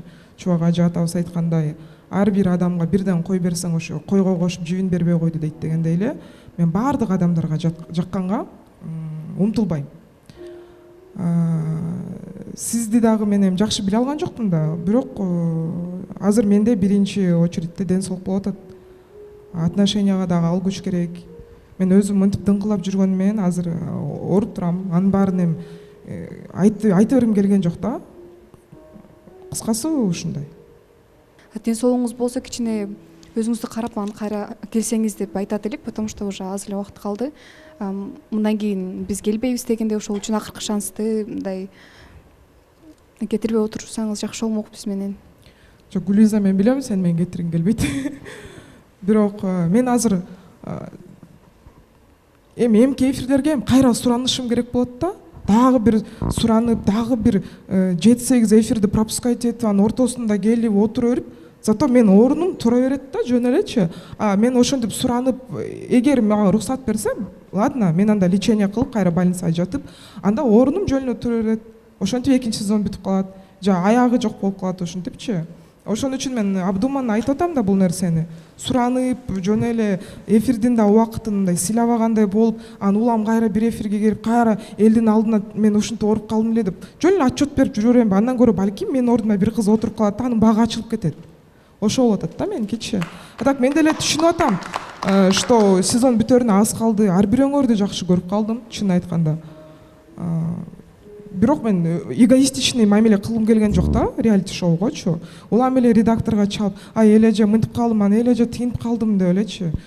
Аны да каалабай атам, ошон үчүн балким менин ордума башка кыз отуруп, чын эле ушул жактан убакыт текке кетпей, сонун бир мырзага жолугулат да Гүлиза. Просто эгоист да болбош керек да. Жунус мырза, Айыманы түшүндүңүз да, ден соолугуна байланыштуу сиз менен чай ичкенге эле эмес, биз жолуктук долбоорунда таштап кетем деп атат. Анткени Айыма биз жолуктук долбоорун аябай жакшы көрөрүн биз билебиз. Биринчи сезондун аягында мен калгым келип атат деп аябай жумшак сүйлөп, мындай Анжелика айым жүрөгүнө жагып калган да, Анжелика айым тандап калган. Азыркы убакта биз жолуктук долбоорунда таштап кетип атат, ден соолугуна байланыштуу ошол больницада жатып лечение кылам деп атат да. Анан бул сөздөр сизди капа кылбай элеби? Жок, негизи бизде салтта жигит жыгылса далсыз топурак болбойт деп калат. Эми аял кишини деген сыйлап коюш керек. Өзүнүн мнениясы менен жашайт да. Эркек сүйсө алат, кыз сүйсө калат дейт. Эми аракет кылып көрөбүз. Аракетти ошондо биз жолуктук долбоорунан сырткары да кылып көрөсүз, э? Эми өзүнүн айтышы боюнча дос болуп сүйлөшүп турсак, анан поступениядагы өзүнүн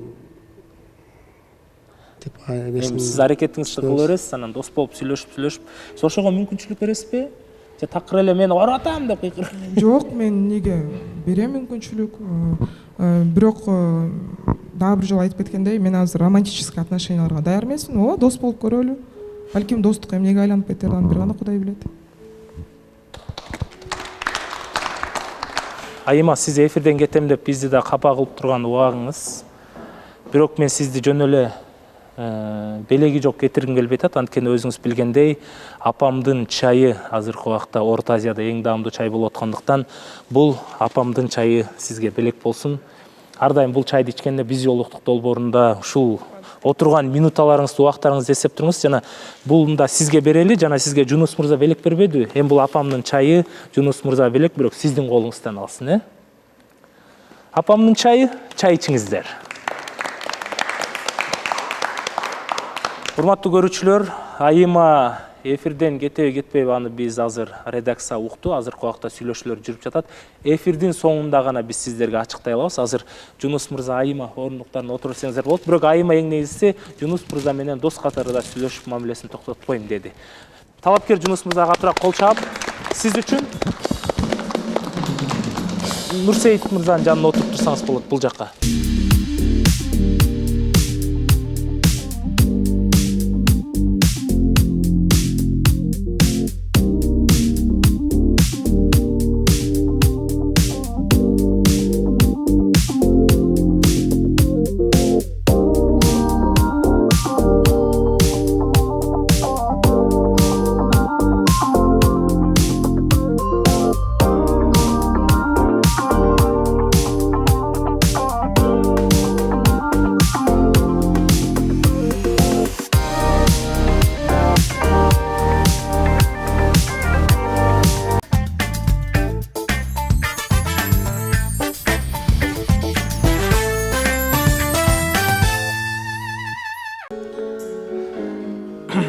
Балким бул убакка чейин башка катышуучулар кетсе, ар кандай эмоция менен туура эле кетти деген да биз жинденип айткан сөздөр болгондур. Бирок Айыма, бирок сиз бизге болгон урмат сыйыңыз менен ден соолугуңузга карабастан эфирди калтырбай келип атканыңыз үчүн биз да кичине жүрөгүбүз атышып жаткан убагы. Анткени биз жолуктук долбооруна сиздин өтө чоң күйөрмандарыңыз бар жана өтө чоң ордуңуз бар. Ушул жакта ар бир катышуучуга, ар бир талапкерге айткан сөздөрүңүз дагы бул өтө орундуу, өтө оор басырыктуу сөздөр деп билебиз. Биз жолуктук долбоорунун тарых баракчасында Айыма деген эң чоң ат менен сиз жазылып калдыңыз. Анжелика айым бүгүн негедир эфирде жок, анткени сизди өзү жакшы көрүп тандап алып калды эле. Бул эфирди көргөндөн кийин анда аябай ичи атышат деген ойдобуз. Биз жолуктук долбоору өмүр бою эми сиздин жүрөгүңүздө жашайт деген жакшы ниеттебиз.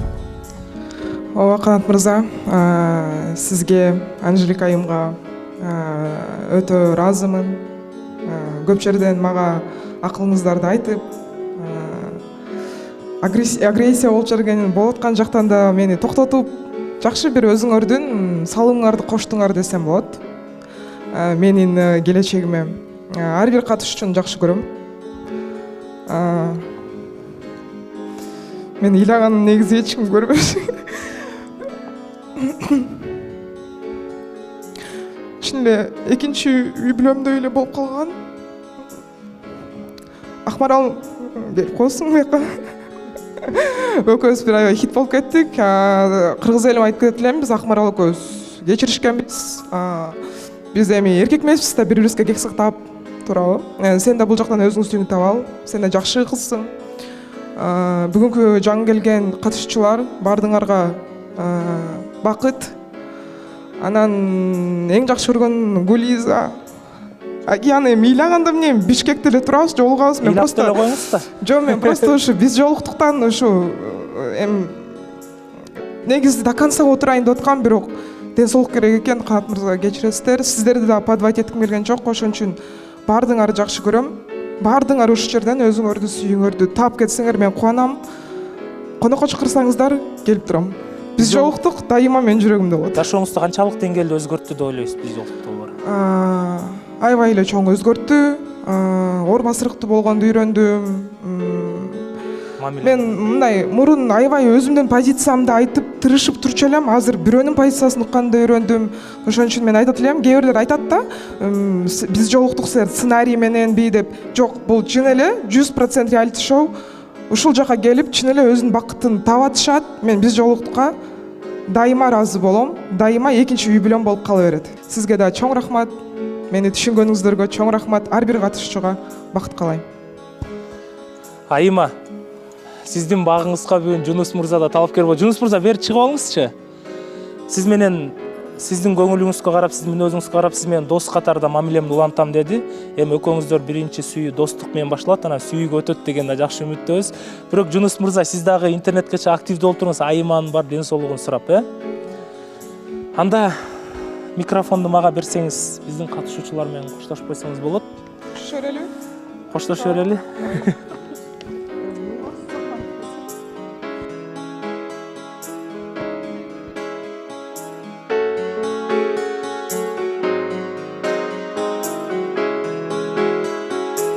Бакыт издеп калбай анын изинен, биз жолуктук миллиондордун ичинен.